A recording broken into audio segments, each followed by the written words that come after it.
여러분 안녕하세요. 5월 11일 화요일 셉스의 꿈쟁이 라디오 꿈지기 셉스입니다.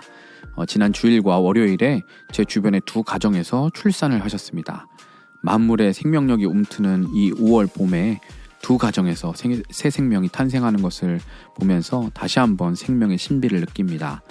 특히 두 신생아 모두 부모님들이 아기를 갖기까지 참 많이 고생하시고 기도하면서 어렵게 임신을 하고 출산까지 하게 된 케이스라 옆에서 함께 기도하면서 지켜본 저로서는 더더욱 감사하고 감동적인 출산입니다. 그러니까 본인들은 또 얼마나 더 감동적이고 감사하겠어요. 생명의 주권이 하나님께 있음을 다시 한번 느끼며 눈물로 기도하며 마음 쓰셨을 두 가정에 다시 한번 축하를 드리고 축복합니다. 새 생명이 잉태되고 태어나는 모든 과정 가운데 인간의 이성과 능력으로는 설명할 수 없는 놀라운 신비와 섭리가 있음은 볼 때마다 새롭고 놀라운 것 같습니다.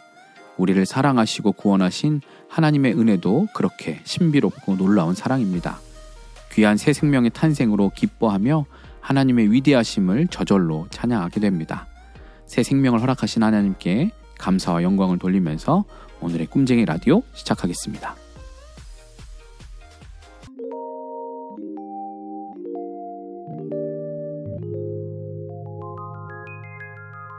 셉스의 꿈쟁이 라디오. 오늘의 메시지 시간입니다. 오늘의 큐티인 본문 역대하 19장 4절에서 11절까지 말씀을 메시지 성경 번역으로 읽어드리겠습니다. 여호사밧은 예루살렘에 거주하면서 남쪽 브엘세바에서 북쪽 에브라임 산에 이르기까지 백성이 사는 곳을 정기적으로 방문했으며 그들에게 하나님, 그들 조상의 하나님께 돌아올 것을 촉구했다. 그는 공들여 그 땅 각 요새 성읍에 재판관들을 임명하여 세우고 그들에게 이렇게 당부했다. 그대들의 일은 매우 중대하니 신중을 기하시오. 그대들은 그저 사람들 사이에서 재판하는 것이 아니오. 그대들이 하는 재판은 하나님의 재판이오. 그러니 하나님을 두려워하는 마음으로 임하시오. 하나님께서는 부정직과 불공정과 뇌물을 싫어하시니 각별히 조심하시오. 여호사밧은 또 레위인과 제사장과 각 가문의 지도자들 중에서 사람을 뽑아 예루살렘에 보내어 예배와 관련된 일, 지방의 분쟁 조정과 관련된 일들을 판결하게 했다. 왕은 그들에게 이렇게 당부했다. 하나님을 두려워하는 마음으로 일하시오. 그대들이 맡은 직무를 믿음직하고 정직하게 감당해야 하오.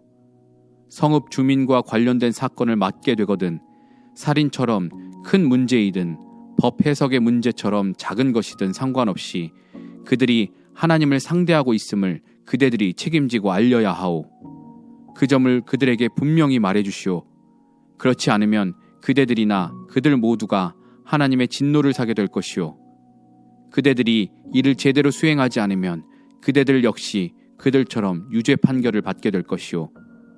대제사장 아마랴는 하나님께 드리는 예배와 관련된 모든 사건을 맡고 있으며 유다지파 지도자 이스마엘의 아들 스바랴는 그 외의 일반 백성에 관한 사건을 전담하고 있소. 레위인들은 법정의 질서를 유지할 것이요. 담대히 힘써 행하시오. 하나님께서 최선을 다하는 그대들과 함께 하시기를 바라오.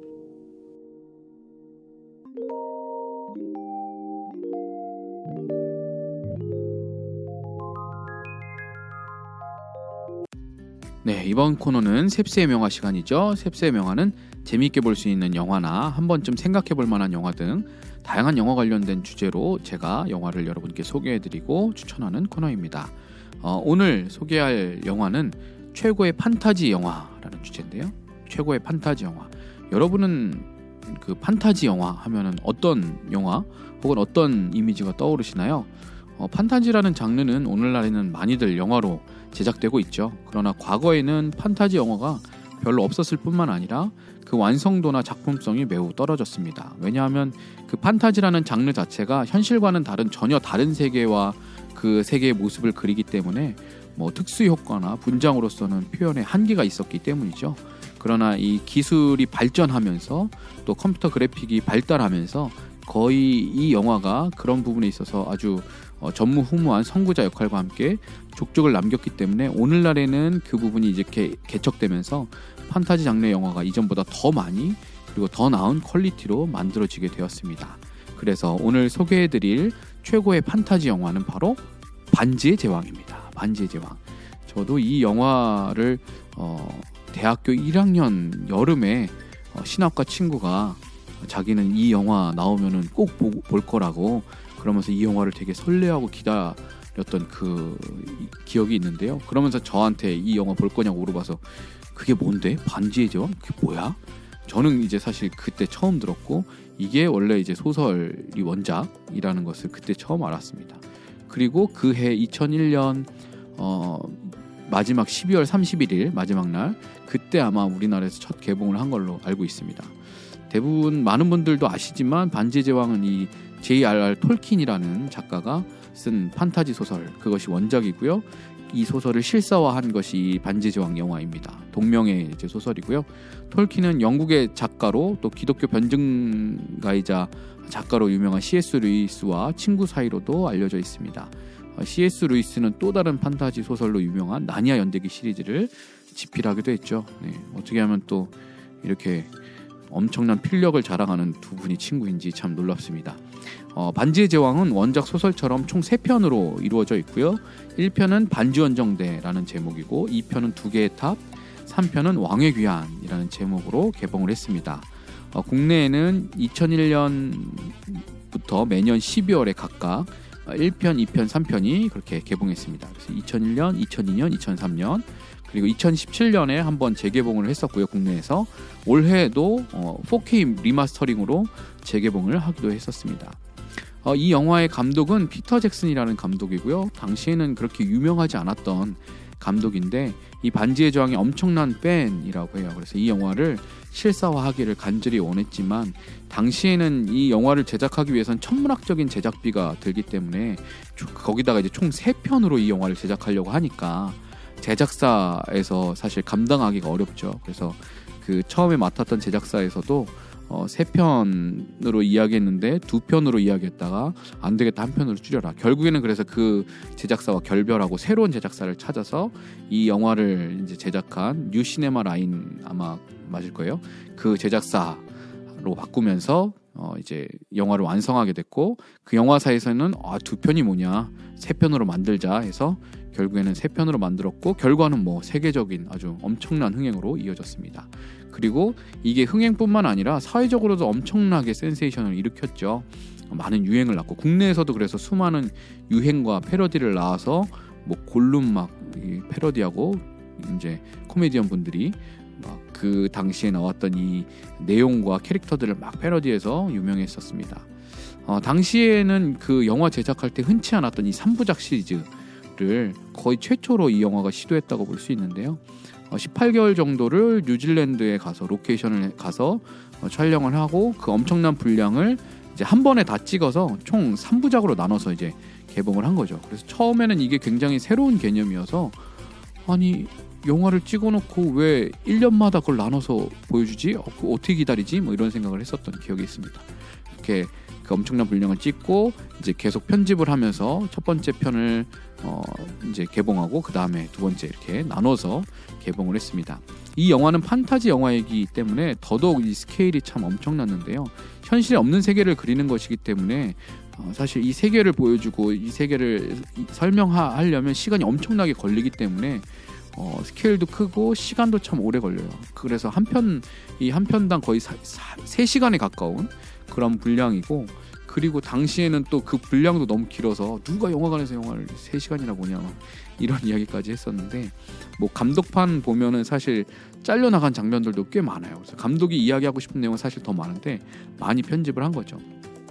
그렇지만 그렇게 많은 부분 편집을 하였지만 그래서 또 원작 팬들은 굉장히 아쉬움을 가지기도 하지만 그럼에도 영화의 완성도나 스케일이 잘 이제 살려져서 큰 흥행을 하게 됩니다. 특히 이 특수 시각 효과, 특수 효과 이런 측면에서 굉장히 획기적이고 놀라운 시도와 발전이 있었고요. 이후 영화들에 참 많은 영향을 끼치게 돼요. 저희 보면 호빗이라고 해서 이제 난쟁이족이 등장하고 그 외에 굉장히 키도 크고 엘프족들은 굉장히 키가 크고 막 이러니까 사실 실제로 그렇게 사람이 키 차이가 나는 경우가 흔치 않은 일이라, 그리고 그런 배우들이 많은 게 아니니까 그걸 촬영할 때 막 원근법을 사용해서 저기 안쪽에서 한 사람은 앞에 나와서 뭐 이렇게 촬영하고 막 그렇게 하기도 했다고 그러더라고요.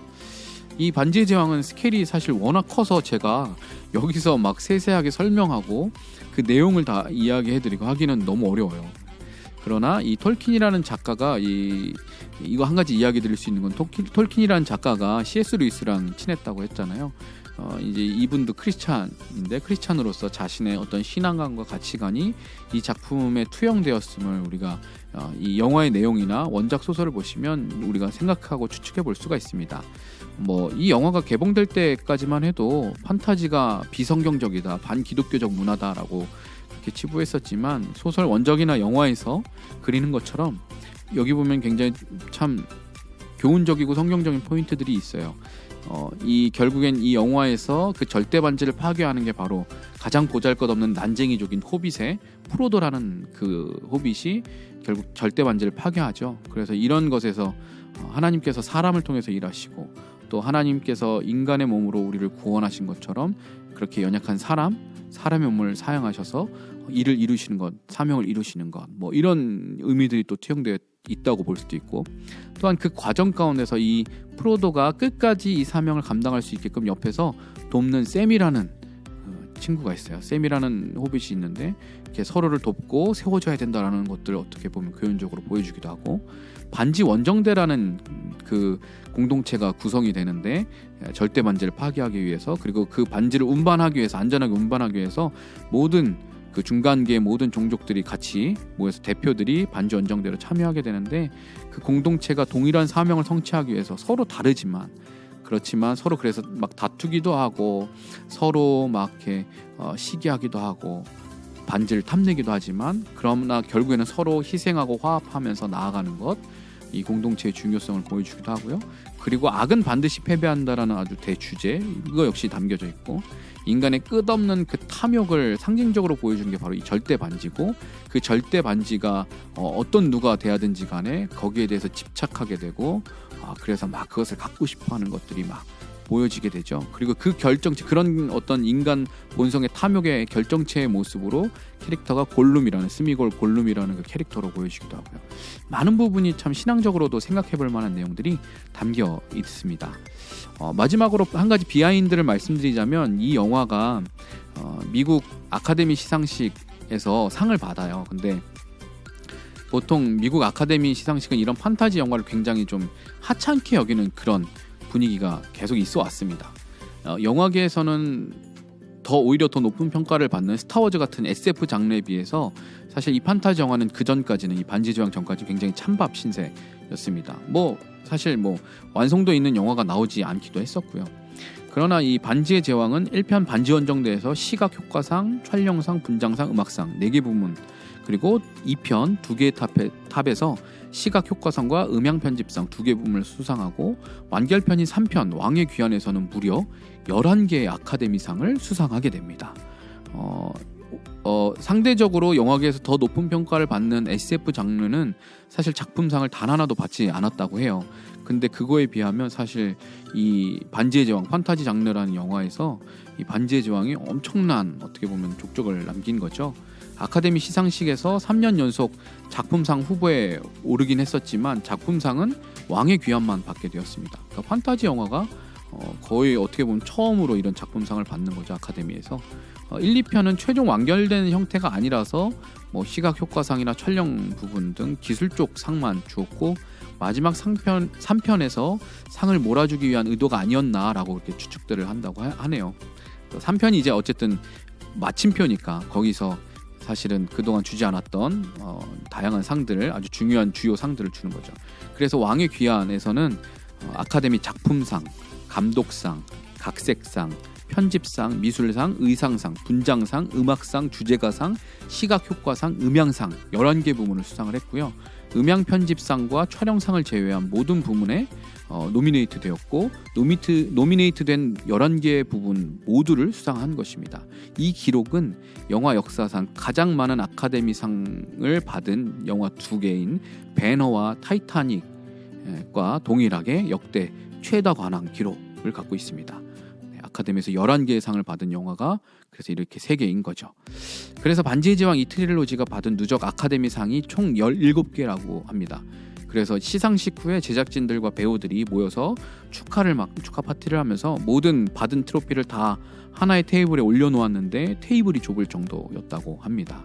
굉장히 이 영화가 영화사에 시사하고 남긴 족적이 대단하고 사회적으로도 엄청난 큰 센세이션을 불러일으켰던 거죠.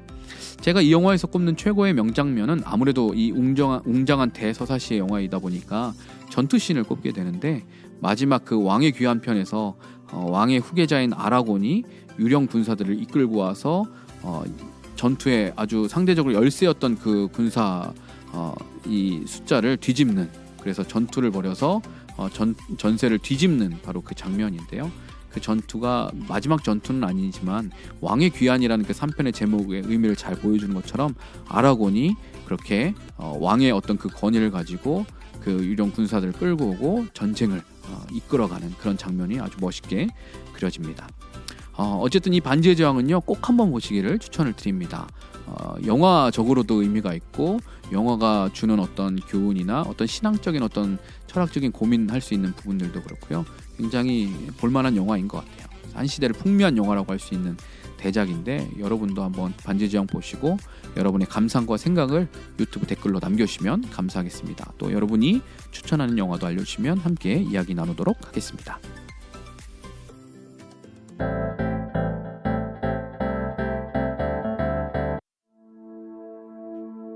오늘의 인생 찬양 시간입니다. 오늘 함께 나눌 찬양은 찬송가 199장 나의 사랑하는 책입니다. 지난 토요일은 바로 어버이날이었죠. 나의 사랑하는 책은 성경이라는 주제로 분류되는 찬송가이지만 이 찬송은 자식에게 신앙의 유산을 물려주려는 어머니의 사랑과 마음이 담겨있는 그 가사가 아주 인상적입니다. 이 찬송가의 가사를 생각하면 저도 제 아이들에게 이런 아버지가 되어야겠다라고 생각을 하게 됩니다. 자녀에게 가장 좋은 신앙 교육은 자녀에게 성경 읽어라, 기도해라, 잔소리하는 게 아니라 결국 자녀들에게 부모의 기도하는 모습, 성경을 읽는 모습을 보여주는 것임을 이 찬양을 통해서 깨닫게 됩니다. 저도 가정에서의 저의 모습을 돌아보면서 반성하는 시간이 되었습니다. 어버이날은 비록 지났지만 아버지 어머니를 생각하면서 또한 동시에 내가 그런 믿음의 부모가 되기를 소원하면서 이 찬양을 함께 나누고자 합니다. 그러면 함께 나의 사랑하는 책 찬양하고 와서 마무리하겠습니다.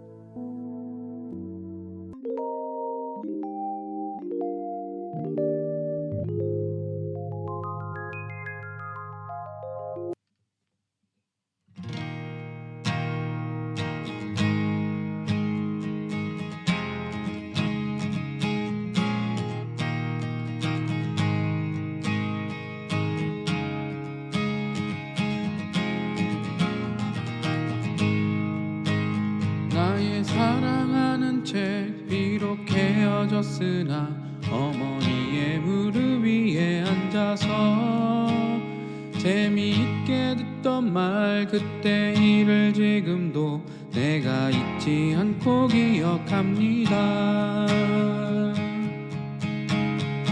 귀하고 귀하다 우리 어머니가 들려주시던 재미있게 듣던 말 이 책 중에 있으니 이 성경 심히 사랑합니다.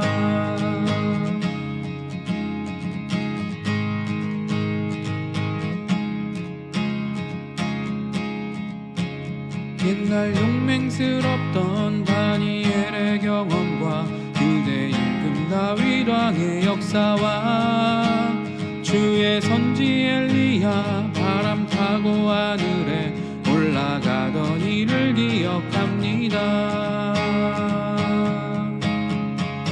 예수 세상 계실 때 많은 고난 당하고 십자가에 달려 죽임당하니 어머니가 읽으며 눈물 많이 흘린 것 지금까지 내가 기억합니다. 귀하고 귀하다 우리 어머니가 들려주시던 재미있게 듣던 말 이 책 중에 있으니 이 성경 심히 사랑합니다. 그때 일은 지나고 나의 눈에 화나오 어머니의 말씀 기억하면서 나도 시시때때로 성경 말씀 읽으며 주의 뜻을 따라 살려 합니다. 귀하고 귀하다 우리 어머니가 들려주시던 재미있게 듣던 말 이 책 중에 있으니 이 성경 심히 사랑합니다. 귀하고 귀하다 우리 어머니가 들려주시던 재미있게 듣던 말 이 책 중에 있으니 이 성경 심히 사랑합니다. 이 성경 심히 사랑합니다. 이 성경 심히 사랑합니다.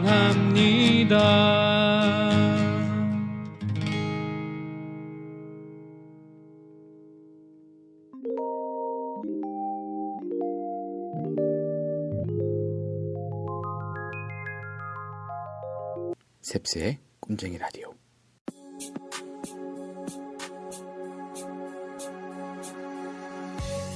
나의 사랑하는 책 찬송의 가사를 곰곰이 생각해보면 어린 자녀를 무릎에 앉히고 성경을 읽어주는 어머니의 모습이 그려집니다.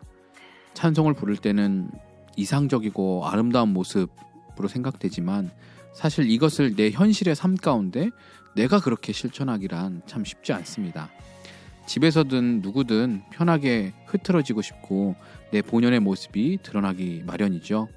그렇기 때문에 사실 가정에서 이렇게 자녀들을 말씀으로 양육한다는 게 참 어렵습니다. 그러나 그런 가운데서도 내가 하나님을 사랑하고 말씀을 사모하는 모습, 그래서 실제로 말씀을 읽고 묵상하면서 살아가는 모습을 자녀들에게 보여준다면 이보다 더 좋은 유산이 어디에 있겠습니까? 물론 이것이 어느 정도 노력이 필요하지만 인위적으로 내가 애쓴다고 해서 되는 것은 아닐 것입니다. 결국 내가 진정으로 하나님을 사랑하고 그분의 말씀을 사모하는 것이 삶의 모습으로 자연스럽게 드러날 때 그 모습을 보고 자란 자녀가 그 믿음의 유산을 이어받아 신앙을 붙들고 믿음의 길을 따라가게 되는 것입니다. 가족들을 생각해보는 시즌에 오늘 이 찬송가를 통해 스스로 많이 반성하는 시간을 갖게 되네요. 여러분도 여러분의 삶 속에 진정으로 하나님을 사랑하는 마음이 삶의 선하고 아름다운 행동으로 드러나실 수 있기를 축복합니다. 지금까지 셉스의 꿈쟁이 라디오, 저는 꿈지기 셉스였습니다. 오늘도 사랑하고 축복합니다.